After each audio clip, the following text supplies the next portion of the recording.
একদিকে দুনিয়ার মধ্যে সবচাইতে পাতলা ঘড়ি পরে মার্ক জুকারবার্গকে শো অফ করছে, আরেকদিকে এক সুইচেই গাড়ি হয়ে যাবে হেলিকপ্টার। চায়না এটা কি বাইর করলো রে ভাই? প্রথমে আসি মার্ক জুকারবার্গের কাছে। মার্ক জুকারবার্গকে ইউজুয়ালি লাক্সারিয়াস জিনিসপত্র পরে শো অফ করতে দেখা যায় না, তবে রিসেন্টলি সে ইনস্টাগ্রামে মেটার আপকামিং এআই আপডেটের ভিডিও শেয়ার করার সময় পাবলিকের নজর যেন চট করে আটকে যায় তার হাতের এই পাতলা সিলভার ঘড়ির দিকে। অ্যান্ড পরে মিডিয়া রিপোর্টস থেকে জানা যায় যে এই ঘড়ি ওয়ার্ল্ডের সবচেয়ে পাতলা ঘড়ি, অ্যান্ড এটার প্রাইস প্রায় $6.5 লাখ, মানে 7 কোটি টাকারও বেশি। সব আম্বানি ইফেক্ট রে ব্রো।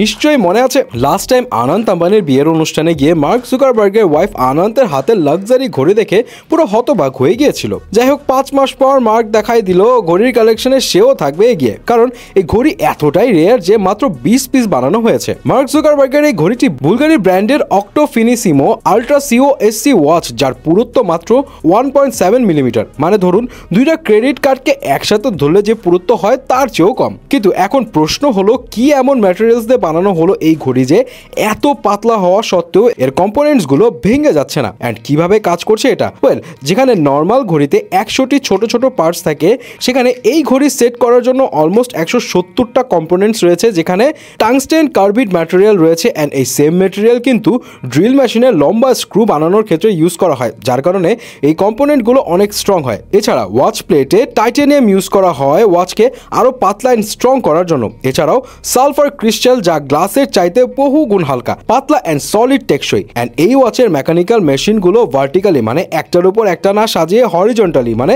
পাশাপাশি রাখা হয়েছে, যার ফলে এটি এত থিন অ্যান্ড স্ট্রং হয়েছে। এছাড়া এর ব্রেসলেট মাত্র 1.5 মিলিমিটার অ্যান্ড ফোল্ডিং চেনও অলমোস্ট ইনভিজিবল, যার ফলে আপনি হাতে পড়লে বুঝতেই পারবেন না আপনি কি পরে আছেন। এখন আপনি প্রশ্ন করতেই পারেন, এত পাতলা ঘড়ি ঠিকঠাকভাবে কাজ করবে তো?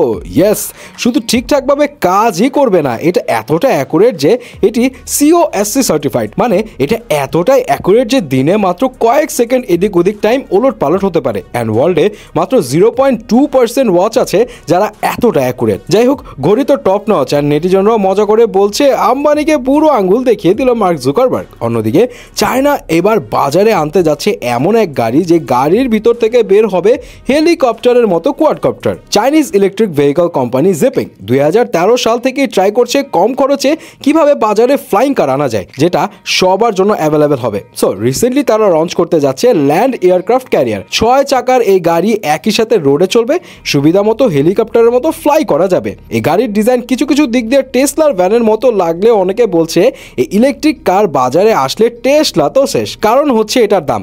এমন একটা উন্নত গাড়ির দাম সম্পর্কে মিডিয়া রিপোর্টস থেকে জানা গিয়েছে যে এগুলোর এক একটার প্রাইস $2.7 লাখ, মানে 3 কোটি টাকা। অ্যান্ড এটা ডেমো ভিডিও পাবলিশ হওয়ার সাথে সাথে অলরেডি 2000 পিস অর্ডার চলে আসছে, যেগুলো 2026-এ ডেলিভারি দেওয়া হবে। এখন প্রশ্ন হলো, কিভাবে কাজ করবে এই এয়ারক্রাফট? এই গাড়ির একটা সুইচ চাপ দিলেই কিছুক্ষণের মধ্যে ভিতর থেকে এই কোয়াডকপ্টার বেরিয়ে আসবে, যেটা ম্যানুয়ালি অ্যান্ড অটোমেটিক্যালি দুইভাবেই কন্ট্রোল করা যাবে। অ্যান্ড কোম্পানির দাবি এটা এতটা ইজি টু কন্ট্রোল যে 3 ঘন্টার মধ্যে মানুষ এটার কন্ট্রোলের বিষয় আয়ত্ত করতে পারবে। অ্যান্ড এক চার্জে এই গাড়ির কোয়াডকপ্টার 5 থেকে 6টা ফ্লাইট কমপ্লিট করতে পারবে। তবে এখানে একটা ঝামেলা থাকতে পারে, এমন গাড়ির জন্য আলাদা রোডের প্রয়োজন হতে পারে যেখান থেকে কোয়াডকপ্টারটা বের হয়ে উড়ে যেতে পারবে।